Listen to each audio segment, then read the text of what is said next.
Breaking news. Welcome to Lafree's Concept TV. They can't even keep a speech confidential. Atiku taunts Tinubu, says his government has failed. They can't even keep a speech confidential.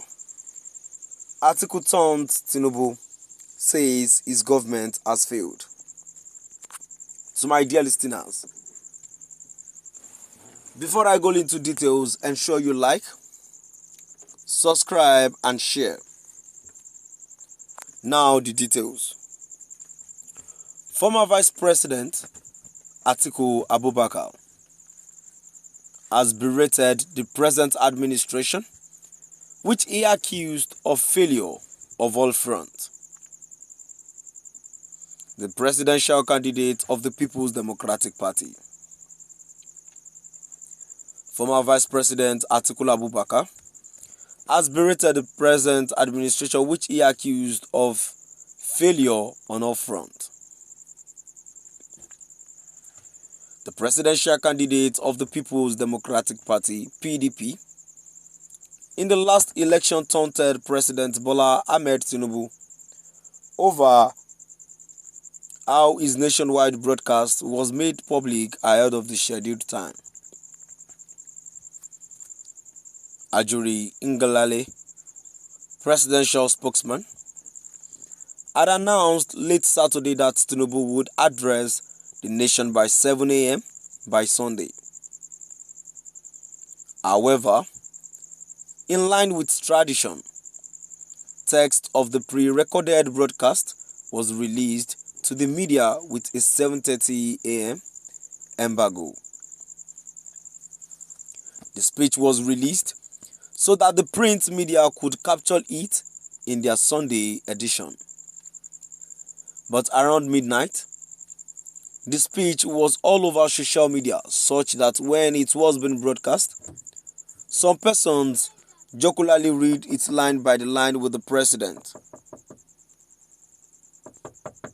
In his response to the address, Atiku knocked the presidency over the manner in which the speech went viral ahead of the broadcast.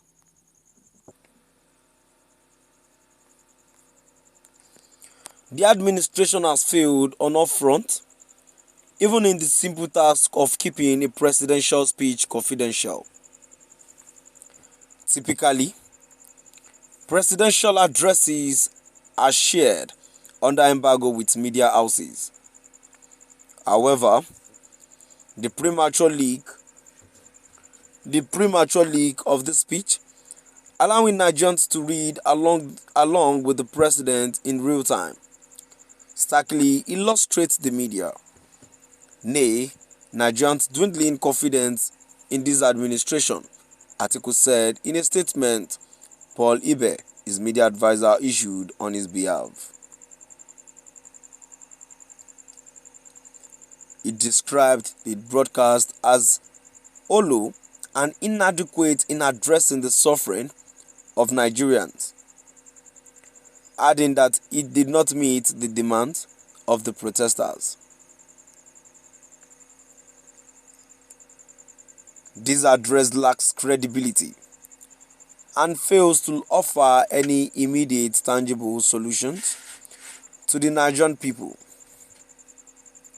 Given the extensive publicity surrounding the protest and the threats issued by government officials against demonstrators, one would have expected President Tinubu to present groundbreaking reforms, particularly those aimed at reducing the exorbitant cost of governance. But alas, no such announcements were made. The president ignored the protesters' demand, such as suspending the purchase of aircraft for the president, downsizing his bloated cabinet, or even eliminating the costly and burdensome office of the First Lady, who has been indulging in extravagant trips at the nation's expense.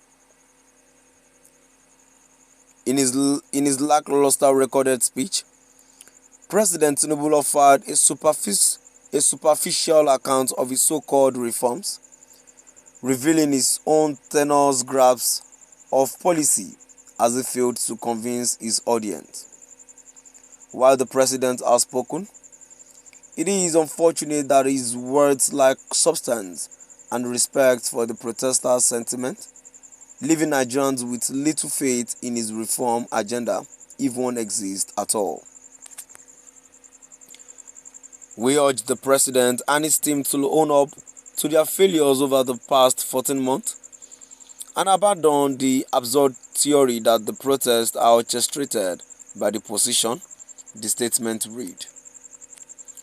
Now, before I go, let's move down to the comment section and let's see what people are saying.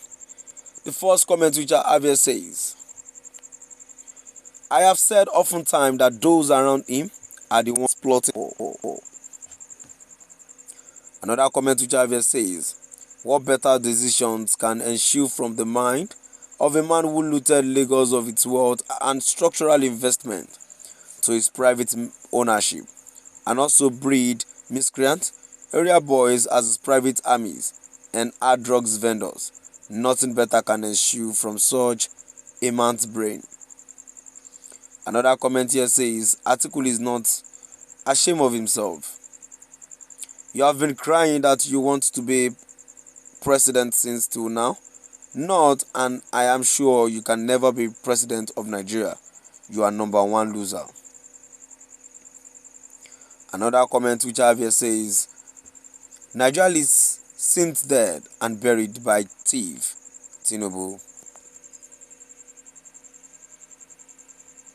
To my dear listeners,